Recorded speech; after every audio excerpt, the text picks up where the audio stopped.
याद रखिए, मैं आपसे अर्ज करना चाहता हूं, अपने बच्चों की शादियां जल्दी करो, बेटियों की शादियां जल्दी करो, शादियों में ताखीर मत करो। फरमाया हदीस पाक है कि जिसने बेटा बेटी की शादी में जानबूझ के ताखीर की और वो फिर ज़िना में मुब्तला हो गए तो उसका जिम्मेदार सिर्फ बेटा बेटी नहीं बल्कि माँ बाप भी है। कुछ लोग कहते हैं अभी मेरा बच्चा बड़ा था, वो तो तू बुढ़ा नहीं होगा तो वो कब से बड़ा होगा। कोई अपने आप को बूढ़ा समझने के लिए तैयार है दुनिया में? तो याद रखिए, कम से कम अपने आप को बुढ़ा नहीं समझते तो उनको तो जवान समझ लो, और बालिग हो गए तो शादी की उम्र हो गई। याद रखिए, मेरे आका फरमाते हैं 3 चीज में ताखीर न करो। नमाज का वक्त हो जाए तो ताखीर न करो, तदफीन का वक्त आ जाए तो ताखीर न करो, जनाजा तैयार हो और बेटा बेटी बालिग हो जाए तो उनके निकाह में ताखीर न करो, निकाह जल्दी करो। कुछ कहते हैं मौलाना खिलाएंगे क्या, खिलाएंगे क्या? मैं कहता हूं अल्लाह के रसूल ने यही तो फरमाया, जब निकाह की फजीलत बयान की तो साहबा ने कहा हुजूर हम गरीब है, रखेंगे क्या, खिलाएंगे क्या? तो आका फरमाते हैं निकाह करो, अल्लाह तुम्हें माला माल फरमा देगा। निकाह की हिकमत क्या? इस्लाम ने निकाह पे बहुत जोर दिया,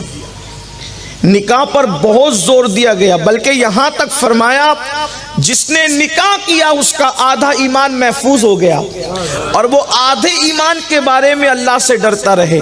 एक मकाम पर फरमाया जिसने निकाह किया उसका ईमान मुकम्मल हो गया।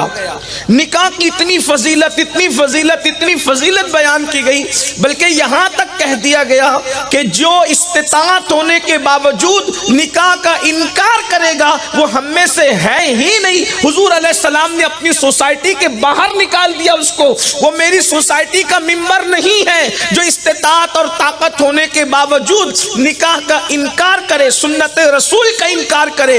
अल्लाह अकबर। जब निकाह पर बहुत उभारा गया तो जो सहाबा बज़ाहिर गरीब थे, मुफलिसी की जिंदगी गुजार रहे थे, उन्होंने अर्ज किया या रसूल अल्लाह सल्लल्लाहु अलैहि वसल्लम, हमारे तो खुद के मकानात भी नहीं हैं, बीवियां लाए तो रखे कहाँ, हम उनको खिलाएंगे क्या? गुर्बत है, तंग दस्ती है, मुफलिसी है।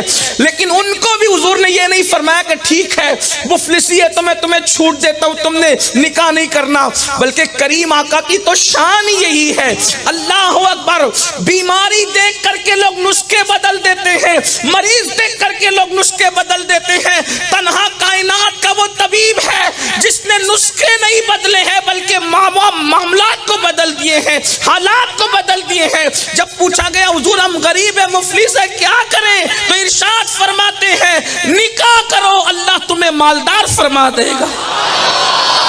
हुजूर ने जमानत दी, निकाह करो अल्लाह तुम्हें मालदार कर देगा। निकाह माला, अगर मालदार बनना है तो निकाह करो, लेकिन निकाह का मकसद है इस नीयत से करो कि सुन्नत रसूल पर अमल करेंगे, इस नीयत से करो कि निगाहों को आवारगी से बचाएंगे, इस नीयत से करो कि बदकारी से बचेंगे, अल्लाह तुम्हें माला माल कर देगा, दौलत में। और मेरा मुशाहिदा है, हालांकि मैं बहुत तजुर्बेकार नहीं, लेकिन छोटी सी उम्र में मैंने मुशाहिदा किया, जिसने भी अच्छी नीयत से निकाह किया फिर अल्लाह ने उसे छप्पड़ फाड़ के अता फरमाया। नीयत अच्छी होनी चाहिए, उसको तरक्की मिली।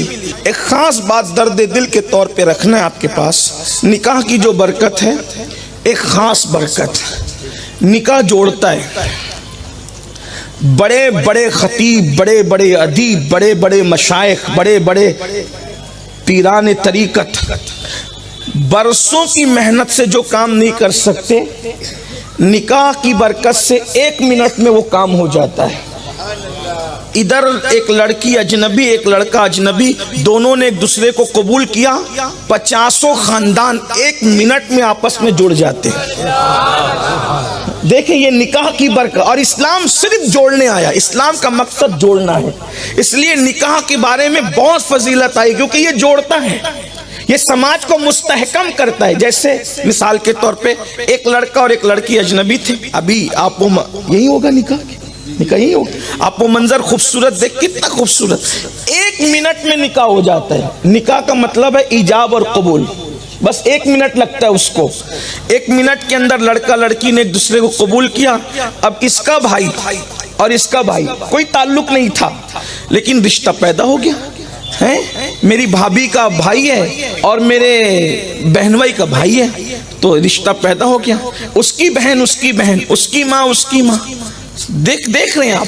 फिर उसके बाद इसकी नानी, उसकी नानी, कितने कितने रिश्ते जुड़ रहे हैं, खानदान पूरा 1 मिनट के अंदर। ये निकाह की बरकत, इसलिए अल्लाह के रसूल अलैहिस्सलाम फरमाते निकाह करो मालदार हो जाओगे। तब चूंकि इस्लाम आया जोड़ने के लिए है, हम निकाह को क्या समझ रहे हैं?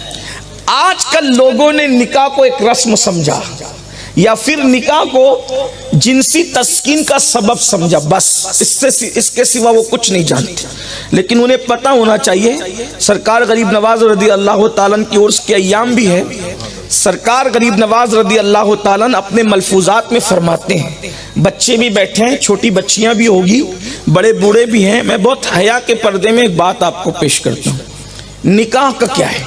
इंसान पूरी जिंदगी गुस्ल करता है, वो गुस्ल ही है, गुस्ल ही है। हजरत आदम अलैहिस्सलाम ने जब पहली मर्तबा हजरत हव्वा से वजीफे ज़ौजियत अदा किया, इससे ज्यादा बाहया अल्फाज मेरे पास अब नहीं है।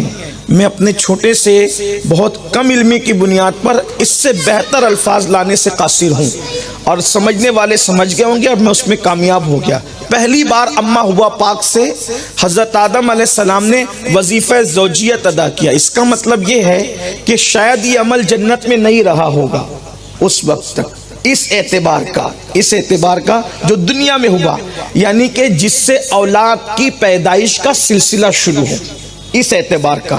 मेरे जुमलों की नज़ाकतों पर गौर करते जाएं, मफ़हूम मुखालिफ मुराद न लें, ठीक? कि औलाद की विलादत के हवाले से पहली मर्तबा वजीफ़े ज़ौजियत अदा किया। हज़रत आदम अलैहिस्सलाम को गुस्ल की हाजत हुई। उस गुस्ल को जो मियाँ बीवी के ताल्लुकात के बाद अदा किया जाता है उसे गुस्ल जनाबत कहते हैं। हजरत आदम अलैहिस्सलाम ने गुस्ल किया और उस गुस्ल के बाद बड़ी फरहत महसूस, इंबिसात, बड़ा सुकून महसूस किया। और शौहर बीवी के लिए सुकून है और बीवी शौहर के लिए सुकून है। कुरान कहता है लितस्कुनु इलैहा, दोनों एक दूसरे के लिए सुकून है। बीवी को सुकून का जरिया बनाया, शौहर को बीवी के लिए सुकून का जरिया बनाया। गुस्ल जनाबत के बाद बड़ा सुकून और इंबिसात महसूस हुआ। आदम अलैहिस्सलाम उस गुस्ल की लज्जत और फरहतों ही में डूबे हुए थे कि उतने में बुलबुले सिदरा जिब्रील अमीन आए और आने के बाद कहने लगे, ए आदम, आपने इस गुस्ल को कैसा महसूस किया? कहा बहुत फरहत है, इंबिसात है, खुशी है, एक अजीब किस्म की खुशी है। तो पता है ये तो खुशी आपके दिल को भी, आपको इस पर मिला क्या है? तो हजरत आदम ने कहा क्या मिला? कहा जितने आपके बदन से गुस्ल के कतरे टपके हैं, हर कतरे के बदले में आपको 1 साल की इबादत का सवाब अता किया गया है। और जितने कतरे गुस्ले जनाबत के गिरते हैं उनकी तादाद के बराबर फरिश्ते पैदा किए जाएंगे और वो फरिश्ते क़यामत तक इबादत करेंगे और उनकी इबादत का सवाब अल्लाह आपको अता फरमाएगा। जरा अंदाजा कर ले, पूरी जिंदगी की इबादत इंसान करता रहे, मिसाल के तौर पर 80 साल तक अगर आदमी रात दिन इबादत करे और एक मर्तबा, ये बात मैं गरीब नवाज के मलफूजात से पढ़ रहा हूँ और जो है वो मैं अपने जो है वो अकाबिरीन की तहरीर पर एतमाद करके आपकी खिदमत में पेश कर रहा हूँ। इसकी इस्नादी हैसियत क्या है ये मुहक्किकीन तय करेंगे, लेकिन चूंकि हमारे बुजुर्गों ने लिखा इसको अपनी कुतुब के अंदर गरीब नवाज के मलफूजात के हवाले से, तो तवज्जो फरमाए। एक आदमी जब गुस्ल करता है तो कितने कतरे टपकते कोई गिन सकता है? और फिर मलफूजात गरीब नवाज की रोशनी में कि हर कतरे के बदले में 1 साल की इबादत का सवाब और उसके बाद फिर फरिश्तों की उतनी तादाद में पैदाइश और क़यामत तक की उनकी इबादत और उनकी इबादत का सवाब हजरत आदम अलैहिस्सलाम को। तो हजरत आदम अलैहिस्सलाम ने कहा क्या बात है, बड़ी खुशी की बात है। लेकिन फिर अपने बच्चों पे प्यार आ गया तो कहा मैं अल्लाह का नबी हूँ इसलिए मुझे मिल रहा है या ये हर किसी के लिए आम है?